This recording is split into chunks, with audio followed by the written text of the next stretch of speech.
بنت صلاح الدین درگاہ الفی اول آئے اور اپنی تقریر پیش کریں۔ عائشہ السلام علیکم ورحمۃ اللہ وبرکاتہ۔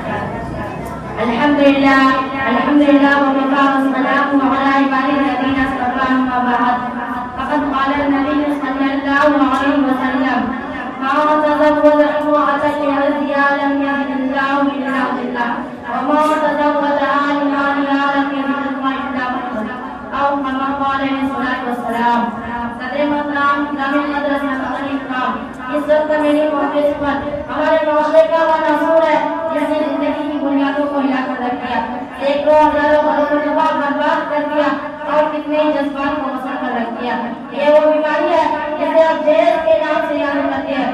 میں نے خطبہ کے بعد ایک حدیث شریف پڑھی ہے جس میں نور کو نور آبی محمد صلی اللہ علیہ وسلم کا پاک ارشاد ہے کہ جو شخص عزت حاصل کرنے کے لیے شادی کرے گا تو اپنے زنجیران نے شخص کو عزت کے سوا کچھ نہ دیں گے، اور جو شخص مال کے لاغر میں شادی کرے گا تو مسلمان کو باقاعدہ رزق کے سوا کچھ نصیب نہ ہوگا۔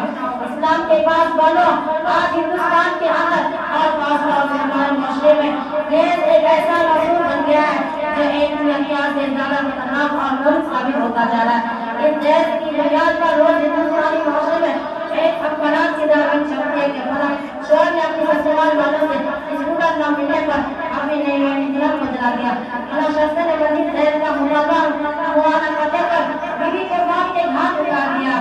عدم معاذرہ ہے حضرات دیکھیے، عدم معاذرہ ہے حضرات دیکھیے، داماد مانگتا ہے حالات دیکھیے۔ حاضرین محفل، اخبارات کے سرخیاں ابھی نئے قوموں کے بارے میں نظر آتی تھی اور افسوس کے یہ رفتہ رفتہ ہماری اسلامی شریعت ہوئے بھی یہ وہ واقعہ چکی ہے۔ آج اخبارات کے رقص دیش کے لیے نیٹ چلانے والی کہیں فاطمہ، کہیں رابعہ، کہیں شبنم و فرزانہ اسلامی شریعت کے نام لیور سے یہ کہہ دیا ہے کہ کاش ہماری اسلامی شریعت کتابوں و آداب کے بجائے عمل میں آ جاتی۔ حاضرین باقی، عورت رب اللہ سے عطا کرتا وہ عظیم تحفہ ہے جس نے ہماری زندگی کو رونقائی بخشی۔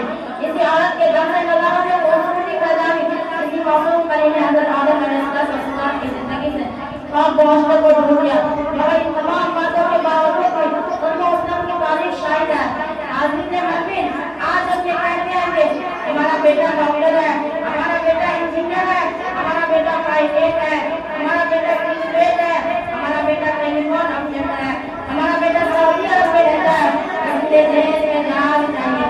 ارے اولاد پیدا کر کے دہیج کے تمنا کرنے والوں کان کھول کر سن لو، اگر تمہارا بیٹا ڈاکٹر ہے تو حضرت علی مومنین تھے، اگر تمہارا بیٹا انجینئر ہے تو حضرت علی مجاہد تھے، اگر تمہارا بیٹا گریجویٹ ہے تو حضرت علی مصطفیٰ رسول تھے، اگر تمہارا بیٹا پائلٹ ہے تو حضرت علی فاتح اکبر تھے۔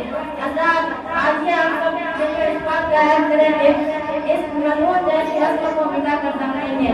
یہ سنگ گرا جو آئل ہے، یہ سنگ گرا جو آئل ہے اس کو ہٹا کر سمجھیں گے۔